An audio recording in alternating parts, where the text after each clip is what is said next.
बारिश में चटपटे समोसे वाली।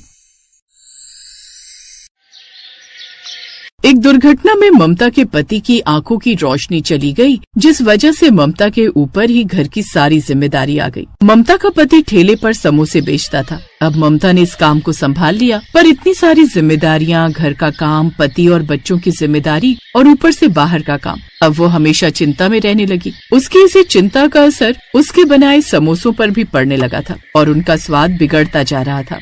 अरे ममता, ये कैसे बेस्वादी समोसे बनाए हैं तुमने भाई? अरे बिल्कुल भी मजा नहीं आया। सच में बहन, पहले रामलाल समोसे बनाता था ना तो उंगलियां चाटते रह जाते थे। इतने चटपटे समोसे बनाता था वो। जब से रामलाल की जगह तुमने समोसे बेचने शुरू करे हैं, तब से समोसे में वो बात नहीं रही। इतने फीके समोसे मैंने कभी नहीं खाए। शाम को ममता उदासी भरे चेहरे से घर लौटी। रामलाल आंखों से भले ही नहीं देख पाता था, पर ममता की आवाज से वो पहचान जाता था कि वो कितने दुख में है। ममता, तेरी आवाज बता रही है कि आज भी काम कुछ ज्यादा नहीं हुआ। समोसे बिके नहीं क्या? कहाँ बिके? सिर्फ 10 समोसे ही बेच पाई। सब कह रहे थे कि मेरे समोसों में अब वो स्वाद ही नहीं रहा। तो अगर ये काम नहीं हो पा रहा तो तू कुछ और कर ले ममता। क्या पता कोई और काम अच्छा हो जाए।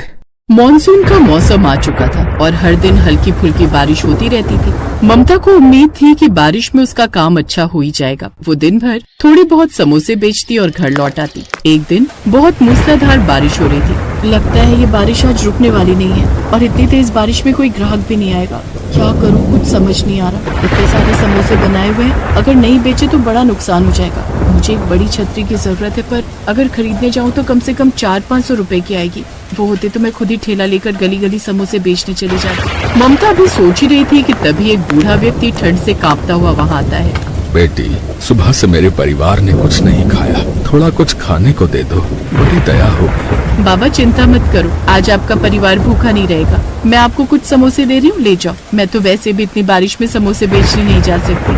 क्यों बेटी, तुम गली गली घूमकर बारिश में समोसे बेच सकती हो। बाबा बेच तो लेती, पर कुछ दिनों से नुकसान ही हो रहा है। मुनाफा बिल्कुल भी नहीं है। अगर थोड़ी कमाई हो जाती तो कुछ ढकने का ले आती। आज भी सारे समोसे बारिश के पानी से गीले हो रहे हैं, कुछ ढकने का ही नहीं है। एक काम करो बेटी, तुम ये बोरी रख लो। ये थोड़ी फटी हुई है और अगर तुम्हारे काम आ जाए तो। बाबा, अगर आप ये बोरी मुझे दे दोगे तो आप क्या लोगे? आप भीग जाओगे। ये एक बोरी ही तो आपको इस बारिश से बचा रही है। बेटी, इस बोरी की जरूरत मुझसे ज्यादा तुम्हें है। मैं जानता हूँ तुम्हारे पास छतरी नहीं है और तुम समोसे बेचने नहीं जा पा रही।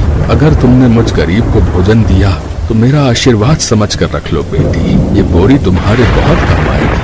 शुक्रिया बाबा, आपने ये बोरी देकर मेरी परेशानी कम कर दी। ममता को बोरी देकर वो बूढ़ा व्यक्ति मूसलाधार बारिश में ओझल हो गया। बोरी में थोड़े छेद हैं, पर इस मूसलाधार बारिश में कुछ तो काम आई जाएगी। भला उन बाबा का, बेचारे खुद बारिश में भीगते हुए गए हैं, पर उन्होंने बड़े मन से ये बोरी दी है। ममता ने फटी हुई बोरी को ठेले पर ढका और समोसे बेचने निकल पड़ी। गर्मा गर्म समोसे ले लो, गर्मा गर्म समोसे। भैया जी, गर्मा गर्म चटपटे समोसे ले लो। बारिश का मौसम है, समोसे खाने का अलग ही मजा आ जाएगा। अरे ये तो ममता समोसे वाली है, इसके समोसे में तो बिल्कुल भी स्वाद नहीं है। अरे खाकर देखते हैं, क्या पता आज सही बने हो। लाओ ममता, 2 समोसे दे दो। ममता वहाँ खड़े कुछ लोगों को समोसे देती है। अरे वाह वाह, क्या समोसे हैं। ममता, आज तो तेरे समोसे में कुछ अलग ही स्वाद है। एकदम चटपटे समोसे। सही में इतने अच्छे समोसे तो मैंने आज तक किसी भी समोसे वाले से नहीं खाए भाई। हाँ, ऐसी बात है तो एक समोसा मुझे भी दे ही दो भाई। देखते देखते ममता के आसपास लोगों की भीड़ लग गई। ममता ये देखकर हैरान थी। अरे समोसे वाली, जरा 10 समोसे मेरे भी पैक कर देना। 5 मेरे भी कर देना। हे भगवान, तेरा लाख लाख शुक्र है, आज तो मेरे सारे समोसे बिक गए। उस दिन ममता बहुत खुश थी। घर जाकर उसने सबके लिए बहुत अच्छे अच्छे पूड़ी पकवान बनाए। साथ ही ममता की सुकून भरी आवाज नेत्रहीन रामलाल के मन को भी खुशी दे रही थी। ममता, लग रहा है आज बिक्री अच्छी हुई, तभी तेरी आवाज में खुशी झलक रही है। क्या कहूँ जी, बात ही कुछ ऐसी है। आप सुनेंगे तो आपको भी बहुत खुशी होगी। आपको पता है, आज तो चमत्कार हो गया। आज मैंने सारे समोसे बेच दिए। क्या सच? ये तो सचमुच चमत्कार हो गया। कहाँ तुम सिर्फ 5 या 6 समोसे बेचा करती थी। आप ठीक कह रहे। अब से मैं ऐसा ही करूंगी। बहुत तसल्ली से समोसे बनाया करूंगी और गली गली घूमकर बेचा करूंगी। ममता अब रोजाना ही ज्यादा समोसे बनाकर बेचने के लिए निकल जाती थी। अब तो दिन पर दिन उसकी बिक्री बढ़ने लगी। धीरे धीरे ममता के समोसे सबको पसंद आने लगे और ज्यादा से ज्यादा लोग खाने लगे। ममता के पास अब पैसों की भी कोई कमी नहीं रह गई थी। एक दिन ममता ठेले को ढकने के लिए एक बड़ी छतरी खरीद लाई। उसने वो पुरानी बोरी को हटाकर नई छतरी लगा ली और समोसे बेचने निकल पड़ी। रास्ते में उसे बंधे हुए ग्राहक मिले, पर उस दिन किसी ने भी समोसे की तारीफ नहीं की, बल्कि सबने बुराई ही की। अरे कितने घटिया समोसे हैं, बिल्कुल बेस्वादी। ये पहले जैसे समोसे नहीं है भाई। बारिश के पानी में भीगे गीले गीले समोसे। बारिश के पानी में भीगे हुए समोसे खिलाकर बीमार करना है। मैंने तो छतरी भी लगा ली, फिर समोसे गीले कैसे हो गए? अब क्या करूं? आज समोसे किसी को पसंद नहीं आ रहे, बहुत नुकसान हो जाएगा आज भी। उस दिन सभी ग्राहकों ने ममता के सारे समोसे वापस कर दिए। ममता उदास मन से घर आ जाती है। कुछ दिनों तक ऐसा ही चलता रहा। ममता के समोसों की फिर से कम बिक्री होने लगी। ममता इस बात को बिल्कुल भी नहीं समझ पा रही थी। एक दोपहर ममता जब समोसे बेचने जाने लगी तो बारिश शुरू हो गई। ममता बड़ी छतरी निकालने लगी तो उसने देखा छतरी गायब है। अरे छतरी कहाँ गई? लगता है किसी ने चुरा ली। अब क्या करूं? इतनी तेज बारिश में तो मेरे सारे समोसे गीले हो जाएंगे। एक काम करती हूँ, आज वो बोरी डाल लेती हूँ, कुछ तो पानी से बचेंगे। उस दिन ममता वही फटी बोरी ढककर ठेला लेकर बाजार पहुँची। आज बारिश तेज थी तो वो एक पेड़ के नीचे खड़े होकर समोसे बेचने लगी। तभी एक पति पत्नी आई। उन्होंने ममता से समोसे लिए और फिर समोसे तो बहुत ही बढ़िया और चटपटे हैं। एक काम करो, एक समोसा और दे दो। अरे भाग्यवान, तुम और लोगी क्या? हाँ, एक ले लूंगी। सुनो जी, समोसे बहुत स्वाद है, बच्चों के लिए भी पैक करवा लो। वहाँ खड़े सब लोग फिर से ममता के समोसों की तारीफ करने लगे। ये देखकर ममता बहुत हैरान थी। तभी ममता ने बोरी की तरफ देखा। वो समझ गई कि ये बोरी उसके नेक कर्मों की वजह से चमत्कारी हो गई है। उस दिन के बाद ममता ने उन बाबा का आशीर्वाद मानकर उस बोरी को हमेशा अपने पास रखा, जिससे उसे काम में सफलता मिली। ममता को उसके अच्छे कर्मों का फल मिला। ये कहानी हमें यही सिखाती है कि कभी कभी किसी के द्वारा आशीर्वाद में प्राप्त हुई वस्तु हमारा भाग्य उज्जवल कर देती है। इसलिए सदैव आशीर्वाद में मिली वस्तु को महत्व देना चाहिए और जरूरतमंद लोगों की भी मदद करते रहना चाहिए। न जाने कब किसका आशीर्वाद हमारा भाग्योदय कर दे।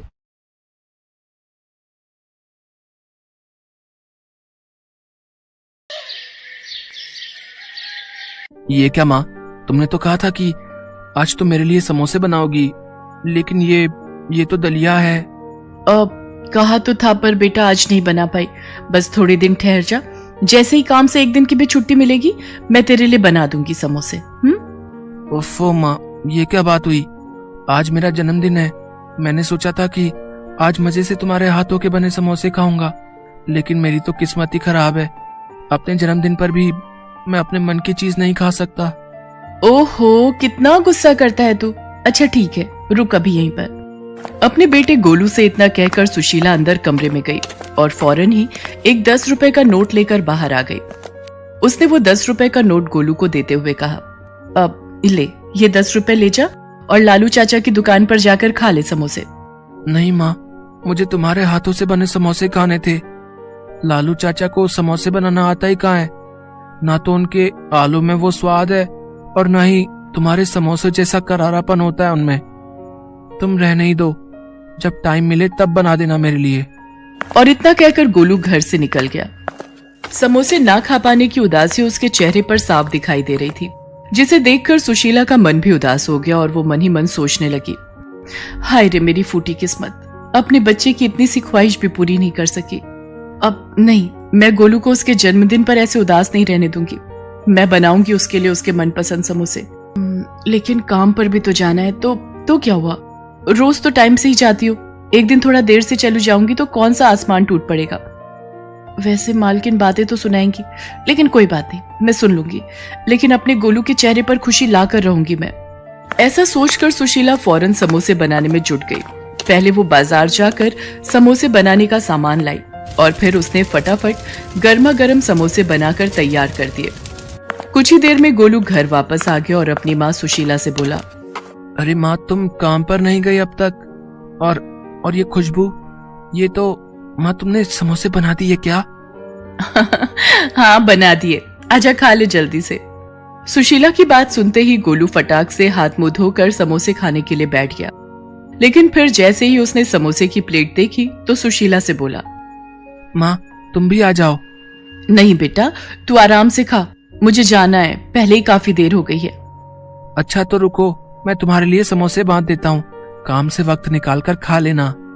इतना कहकर गोलू रसोई की तरफ बढ़ गया, लेकिन उसे रसोई में एक भी समोसा नहीं मिला और ऐसा इसलिए था क्योंकि सुशीला ने बस 2 ही समोसे बनाए थे, वो भी सिर्फ गोलू के लिए।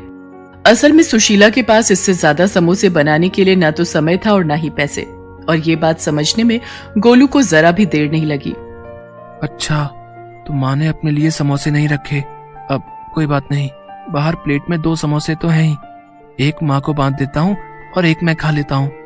ऐसा सोचकर गोलू रसोई से बाहर आया, लेकिन तब तक सुशीला काम के लिए जा चुकी थी।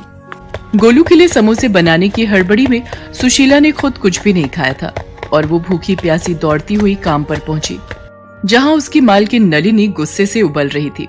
नमस्ते मेम साहब, माफ कीजिए, आज थोड़ी देर हो गई। वो आज मेरे बेटे का जन्मदिन है। सुबह सुबह समोसे खाने की जिद पकड़कर बैठ गया तो मैं बस। देख सुशीला, मैंने तुझे काम पर रखने से पहले ही बता दिया था कि मेरे साथ ये देर से आने की नौटंकी नहीं चलेगी। तुझे पता है ना कि साहब को सुबह सुबह ही काम पर जाना होता है। आज तेरी वजह से उन्हें सिर्फ दूध और फल खाकर ऑफिस जाना पड़ा, और बंटी वो बेचारा भी बस फ्रूट्स लेकर ही गया है टिफिन में। बस आज के लिए माफ कर दीजिए मेम साहब, दोबारा आपको शिकायत का मौका नहीं मिलेगा। हाँ, दोबारा ऐसा नहीं होगा, क्योंकि मैं तुझे दोबारा ऐसी गलती करने का मौका ही नहीं दूंगी। मैंने अपनी फ्रेंड को बोलकर नई मेड का इंतजाम कर लिया है, वो अभी थोड़ी देर में आती ही होगी। एक बार उससे बात फाइनल हो जाए फिर तुझे काम पर आने की कोई जरूरत नहीं है। नहीं मेम साहब, ऐसा मत कीजिए, मेरी हालत तो आप जानती ही हैं। मेरे पति नहीं है, बस एक यही काम है जिसके सहारे मैं अपने बच्चे को पाल रही हूँ। अगर ये काम भी छूट गया तो बड़ी मुसीबत हो जाएगी मेम साहब। रहने दे, तुम छोटे लोगों के ये सारे हथकंडे ना मैं अच्छे से जानती हूँ। वैसे तो बड़ा गरीब होने का नाटक करती है, लेकिन अपने बेटे की इच्छाएं पूरी करने के लिए खूब पैसे हैं तेरे पास। सुबह सुबह समोसे तल कर आ रही है और कहती है कि गरीब है। चल अब यहाँ खड़ी होकर और मेरा टाइम वेस्ट मत कर, जाकर काम निपटा। मैं उस नई मेड से बात करके बताती हूँ कि तुझे कब तक काम पर आना है। सुशीला नलिनी के सामने गिड़गिड़ाती रही, लेकिन नलिनी को उस पर तरस नहीं आया। वो हमेशा ही ऐसा करती थी और इसीलिए उसके यहाँ कोई काम वाली ज्यादा दिन टिक नहीं पाती थी। काम निपटा कर सुशीला घर वापस आ गई, जहाँ गोलू उसका बेसब्री से इंतजार कर रहा था। माँ, तुम आ गई? तुमने कुछ खाया तो नहीं होगा ना? आ जाओ, मैंने तुम्हारे लिए एक समोसा बचा कर रखा है। गोलू की बात सुनकर सुशीला की आंखों में आंसू आ गए। उसने फौरन आगे बढ़कर गोलू को अपने सीने से लगा लिया और रोते हुए उससे बोली, मुझे माफ कर दे मेरे बच्चे, मैं जानती हूँ कि मैं बिल्कुल भी अच्छी माँ नहीं हूँ। नहीं माँ, ऐसा मत बोलो, तुम बहुत अच्छी हो। और तुम्हें पता है तुम्हारी सबसे अच्छी बात क्या है? तुम्हारे ये समोसे।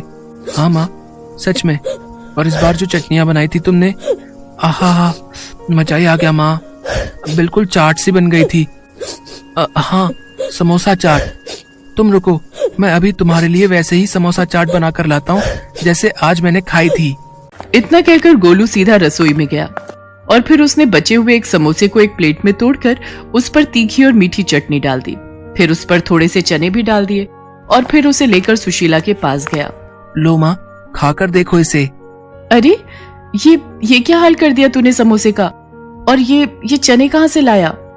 पड़ोस वाली शांति चाची दे गई थी, उनके पास हमारी एक कटोरी थी ना, उसी में ये चने रखकर लाई थी। माँ, अब तुम ये सब बातें छोड़ो और ये समोसा चाट खाकर देखो। सुशीला गोलू की तरफ देखकर मुस्कुराई और फिर उसने समोसा चाट में से एक चम्मच चाट लेकर चखी और फिर गोलू से बोली, अरे वाह गोलू, तूने तो सचमुच में ही कमाल कर दिया, ये तो बहुत बढ़िया है, ले तू भी खा।